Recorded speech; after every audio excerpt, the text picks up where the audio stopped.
Soto backs charter change after SC impeachment ruling versus VP Duterte. Ito nga ang pagkakasabi, pero bakit yan lang? Parang meron pa akong isang topic ah. Talagang wow. Okay. Maybe two. Okay, sige. Tingnan natin. Senate President Vicente Soto III pabor sa charter change matapos ang desisyon ng Korte Suprema sa impeachment complaint.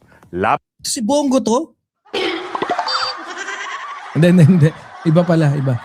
Ano natin kagad, i-bump up natin yung speed. Mga 145. Laban kay Vice President Duterte. Narito ang balitang kumpirmado sigurado mula sa Senado, Radyo Patrol, Jome Garner. Doc Dennis, suportado ng liderato ng Senado ang anumang hakbang kabilang ang charter change na magtutuwid sa desisyon ng Korte Suprema ng katigan nito. Ang una nitong desisyon na nagdeklarang unconstitutional ang articles of impeachment na inihain ng House of Representatives laban kay Vice President Sara Duterte. Ayon kay Senate President Vicente Soto III, Alam mo, magandang talakayin to, no? Maganda to, may kasama tayo ditong makapalitan ng kuro-kuro. Maganda sana kung ganun. Kasi medyo malalim na talakayin to.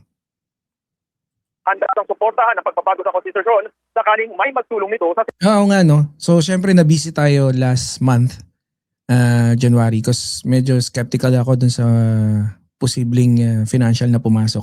Ang ano lang, I was working hard and medyo napabayaan ko yung mga schedules ko, no? Gusto ko sana mag-conduct ng mga interviews dito sa Birahan PH. Pero I think we're gonna be doing that. We're gonna be doing that after na pumalo ulit yung algorithm ng natin. Kasi I think there's a problem sa YT, no? And marami mga vloggers talaga yung naapektuhan. And I'm assuming we're gonna be back on track siguro on mga February, di ba? Mga ganyan. So next month, mga first week, baka pumalo na. So right after that, para medyo hindi naman nakakaya sa ating mga interviewin, no? Medyo tumaas na yung algorithm natin, and then okay na. Pwede tayong mag-interview para at least masaya. Senado. Dati, ayoko yan. Ang gusto ko, katsa, character Wait change. lang! Baka fake to ah. Boss B, fake kaya to, may white noise eh.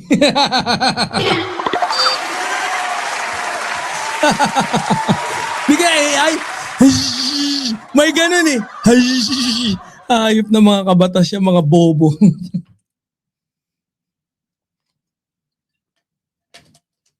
Sa tingin ko fake news to. Narinig niyo ba yung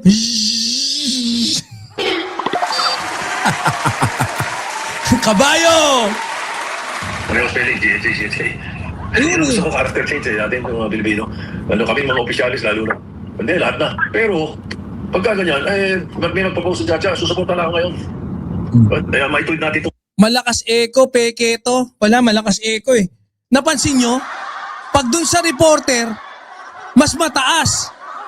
Tapos pagka overdub to. O kaya, posibleng habang ini-interview si Soto, iba talaga yung nagtatanong, hindi yung reporter. 'Di ba? Tapos, pinalitan na lang, isiningit na lang yung reporter later on. Kasi dapat may picture sila eh. 'Di ba? Dapat may picture si Senator Soto tsaka yung reporter na sana nagpa-selfie. Wala. Hindi makakalusot kay kabayo to. Dali kayo. Mga bobo pa naman yun. Itong ganito na hindi lang pala Kongreso pwedeng maggalaw or Constitutional Convention lang pala pwedeng maggalaw ng Constitution. Pwede rin pala maggalaw ng Constitution ng Supreme Court. Paliwanag ni Soto, maituturing na kasing impossible dream o imposible pangarap ang impeachment laban sa mga impeachable officers ng pamahalaan dahil sa nasabing desisyon. Sinabi ni Soto na malinaw na naging desisyon ng Korte Suprema na sa halip na rules ng Kongreso ang masunod ay judicial legislation ang umiral. Partikular na pinunahan ng tagapangulo ng Senado ang mas pinahirap na proseso ng impeachment ay judicial legislation ang umiral. Partikular na pinunahan ng tagapangulo ng Senado ang mas pinahirap na proseso ng impeachment. Hindi, kasi alam niyo naman, no, yung separation ng ating branches of the government, yung legislative, yung Supreme Court, tsaka yung executive. Executive executes, syempre, performs. Yung yung legislative, syempre, legislate. no? Create laws, and then yung Supreme Court is yung interpret the constitution, the law. Yun yung problema eh. Alam nyo, talagang natatawa ako kasi lahat hindi, ewan ko sa inyo. Hindi kasi, lalo na yung mga matagal hindi naman matagal. It was last year. No, yung mga nakikinig sa atin last year. Ito, dinadaan ko lang sa joke lahat ng mga to eh. Yung mga sinasabi nila ngayon, lahat yan joke lang eh. Sabi ko, yung nagdagdag, di ba? Nagdagdag ng batas. Meron pa akong interpretation dyan eh. Nung nagdagdag ng batas, parang, yung paglo-loan. Ano niya ba yan? Yung pwede ka mangutang. Di ba? Yung example na binigay ko pa dyan, pwede kang, pagka nangutang ka ng 1 taon, di ka na pwedeng mangutang next year. Di ba? Animal! Andiyan si DJ Byron. Di ba? Yung binigyan natin example, let's say, you wanted to borrow money from the bank and then hihingi ka lang ng isang requirements from your company, pero isang beses ka lang pwedeng humingi. Di ba? Or isang beses, ang rule nung company nyo, isang beses ka lang pwedeng umutang. Di ba? Ngayon dito sa UAE, for you to be able to get para makipag-usap ka, kailangan mag-submit ka ng requirements and then isasabihin sa iyo yung mga application. Kunyari yung isang bangko, let's say Metro Bank, ang kayang ibigay sa iyo ng Metro Bank, 1 million. Ang kaya sa iyo ibigay ng BPO, 2 million. Ang kayang ibigay sa iyo ng isa pang bangko, let's say, ano pa bang bangko meron dyan? Let's say HSBC. Ang kayang ibigay siya ng HSBC is 3 million. Ngayon, lahat yun, pinasahan mo ng requirements. Pero ang rule ng company mo, isang beses ka lang pwedeng mangutang sa bangko. Okay? Ikaw naman, lahat na-applyan mo. Ngayon, yung 3 in-applyan mo para tingnan mo kung sino yung mauuna. Or kung minsan baka ma-denied ka dun sa isang bangko. So 3 in-apply mo. In-apply mo yung 3, lahat na-approve. 1, 2, 3 na loans. Ngayon, nung na-approvean yung loan mo, sabing ganun nung ang pinili mo, yung pinakamalaki magbigay, yung HSBC, 3 million yun eh. Dinecline mo na yung 2. Ngayon, pag nag-ano ka, sabi mo, ito na yung utang mo. Sabi sa'yo nung kumpanya mo, nag-apply ka sa 3 Sabi niya, pero isa lang inutangan ko. Yung HSBC lang. Application lang yan ngayon. Ang ginawa nung kumpanya nyo, para maano yung mo, sabi, hindi. Ngayon, babaguhin na namin yung rules. Pagka 3 beses ka nag-apply, pag 3 beses ka nagpasa ng requirements, hindi ka na pwede makautang. Mag-a-apply na yung 1-year bar rule.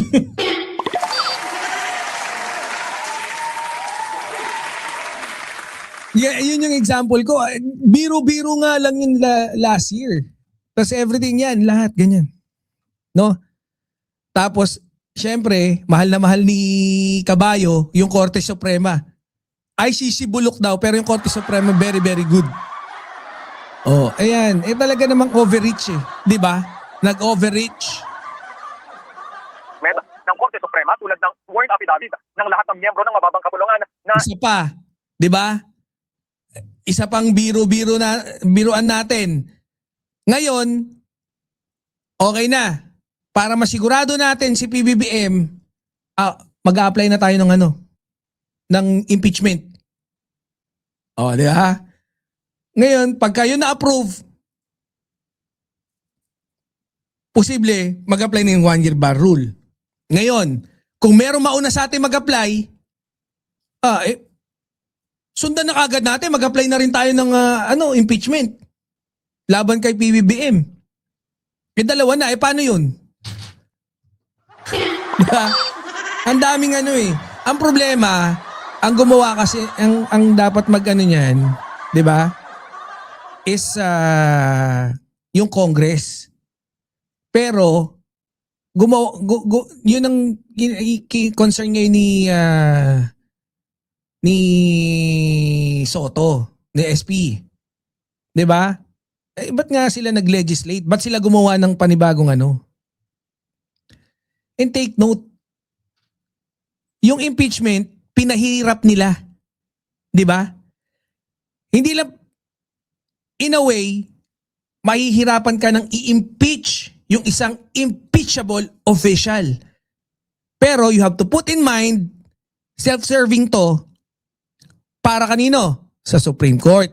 Kasi sino ba isa sa mga magbe-benefit ng pagka mahirap na yung impeachment? Yung mga justices, 'di ba? Kasi impeachable din sila. Yun. Paano gagawin natin doon? 'Di ba? Yun yung isang malaking problema diyan, mga impeachable din kayo. 'Di ba? Ang problema, gumawa kayo ng batas para ano, putya, hindi na nga, mali na nga, nag-legislate kayo, ang gusto nyo ba, nag-self-serving pa kayo? Ang gusto nyo kayo pa? Ang makinabang doon sa putang inang hayop. Yan ang kahayupan. Yan ang kahayupan. Nabasa nila ang articles of impeachment, maging ang mga ebidensya laban sa opisyal na ini-impeach. Ayon kay Soto, isang mambabatas lang ang magsabing hindi nito nabasa ang article of impeachment, patay na agad ang impeachment complaint. Yan ang balitang kumpirmado. Sigurado, Isang ito ang mambabatas Radyo kung Patrol hindi nabasa, patay agad. Tatay. Di ba? Judiciary is only interpret, apply laws created by legislative or legislator. Sabi yan ni Boss B. It's nothing short of a judicial legislation. Patay kayo dyan. Ay, wala na naman. Wala dito yung Wala. Peke ito. Ito, mas peke talaga to. Malakas yung echo eh.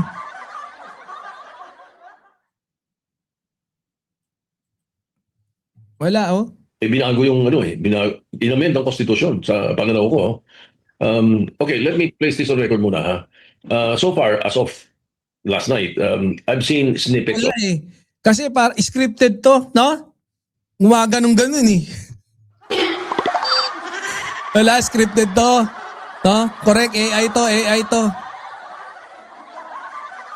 the decision, I have not read it fully, but hinanap mo kagad yung mga punto na dating pinag-uusapan natin kasi. So yung mga sabi ko snippets so far. Sino yun?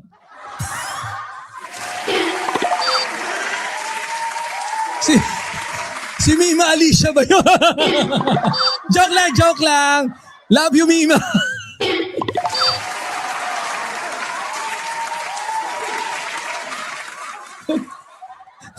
Wait. Sino yun? Ulit ha? Hinanap mo kagad yung mga punto na dating pinag-uusapan natin kasi.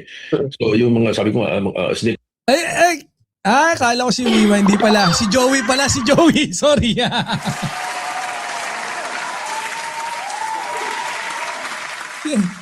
Kala ko si Harry Roque. Hindi ba ganyan din background?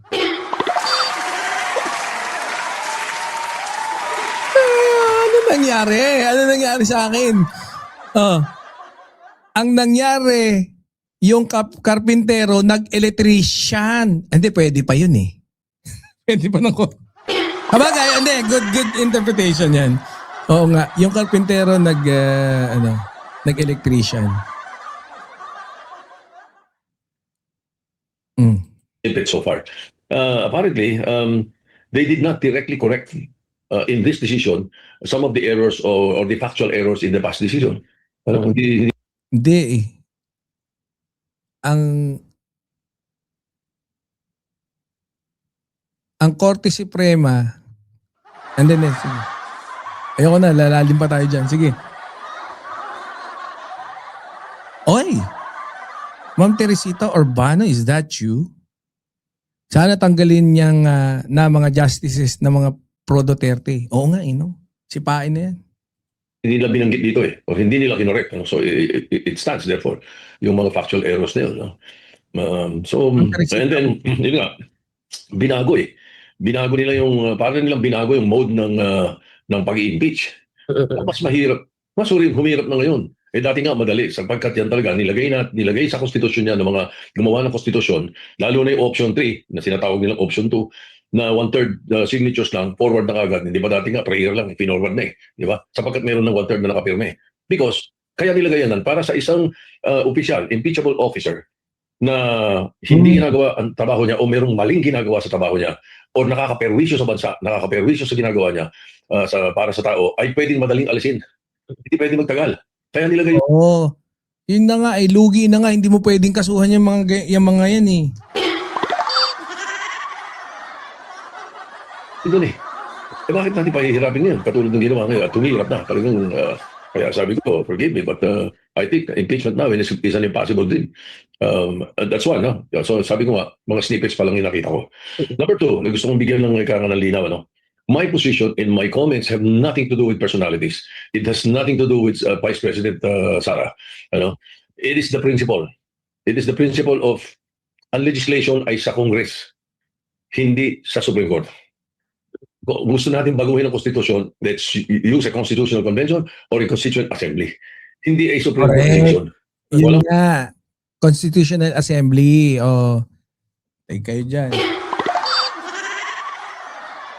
Personalidad dito whether it's the impeachment of the filed impeachment for President Marcos or Vice President Duterte, it's nothing to do with that. Even if somebody files an impeachment to any of the members of the Supreme Court, walang kinalaman yung aking punto dito. Hindi na magagamit Ang hirap na tingnan yung isang napansin ko.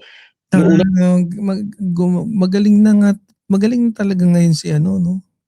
Talagang age. May maturity date talaga. Kaya yung no? Naniniwala tayo dyan, life begins at 40. Marami kang mga talinong Di ba parang tinanggal nila talaga yung option 3. Ngayon na sinasabi, kailangan pirmado lahat at binasa at alam ng mga at nabasa at naintindihan ng mga congressman ang kanilang articles of impeachment. Hinubog ng karanasan. Alam naman natin na pagka ganun, isa lang ang magsabi na hindi, ayoko basahin wala akong panahon babasa. Hindi ako pumapasok hindi mo lang pinigil dinelay mo. Hindi mo lang dinelay, pinigil mo na talaga ang impeachment pagka ganyan. I have read some of the comments of the legal luminaries. Talagang, wow, ibang klase ito. In other words, bottom line, ayaw na nila may impeachment sa Pilipinas. Yan ang itsura nitong decision na ginawa ng Supreme Court. What we can do is meet with them. I mean, Congress, House of Representatives. Okay. Usapan namin yan. Kasi, ang nakikita ko na outright solution dito, which could not be called outright, palitan na natin konstitusyon. Baguhin na natin. Pagka ganyan, So, yun yung konteksto ni SP. Di ba? Napapangitan na siya dun sa parang, yun nga Una, nag-legislate yung Supreme Court, which is hindi naman dapat. Pangalawa, ano yung consequences nung ginawang or dinagdag na bagong rules? Pagkatapos marahil yung Constituent Assembly makakagalaw dyan or maghihintay tayo decades. Bakit? Kailangan ma-retire na muna itong mga Supreme Court Justices na ito para magbago kaisipan. Kasi unanimous, wala man lang dissenting opinion, wala man lang opinion otherwise na meron sila. Wala nang check and balance dun sa loob. Kaya lang, baka para mga yan,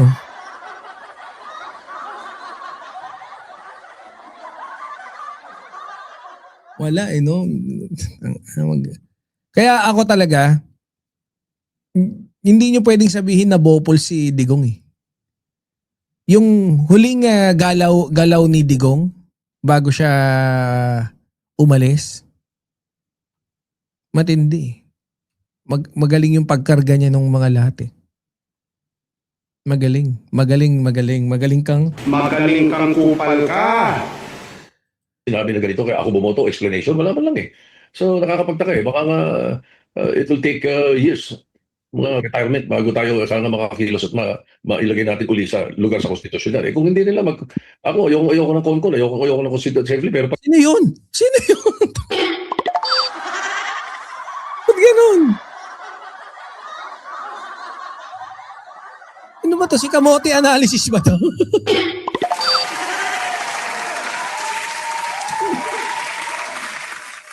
Ba't biglang nandiyan si Kamote? ako ayoko ng CONCON, ayoko ng Constituent Assembly, pero pag gaganyan ang usapan, payag na ako. Yun lang din naman pala yun, no? So, yun din kasi, no? Dapat, alam natin lagi kung ano yung premise nung nagsasalita, kung ano yung, kung bakit he ended up with that type of narrative, no? Kaya lang, people are too quick to judge. No, sa akin talaga, pagdating dyan, napag-usapan na natin yan, no? And, yun nga lang, mas maingay ngayon, di ba? Mas maingay yung mga kontra doon sa naging desisyon ng Supreme Court. I think kasi nga siguro one of the things to consider is that yung pag ng Supreme Court nagkaroon pa ng MR, no? So kaya siguro medyo na-delayed din yung mga reaction ng iba. Pero no, tayo medyo alam na natin yung ano yun medyo buisit na tayo diyan nung unang-una pa lang. And it is what it is, no? Talagang ang dami na natin nag-reaction diyan nung una pa lang na parang ang tapang ni wini-welcome ni Sara Duterte kunyari yung impeachment niya. Yung pala nag-file ng TRO pa sa Supreme Court, di ba? Contradicting. Ganun talaga eh. No? Pero ako naman, naniniwala ako na yung mga tao, no, yung mga Filipinos is nag-i-evolve na. And especially the voters, no, sana maano na tayo. Medyo mas makatulong tayo, no, dun sa kasi it all boils down dun sa tamang pagboto. Sa tamang pagboto. So tama na maiboto natin yung mga magagaling, especially pagdating sa batas.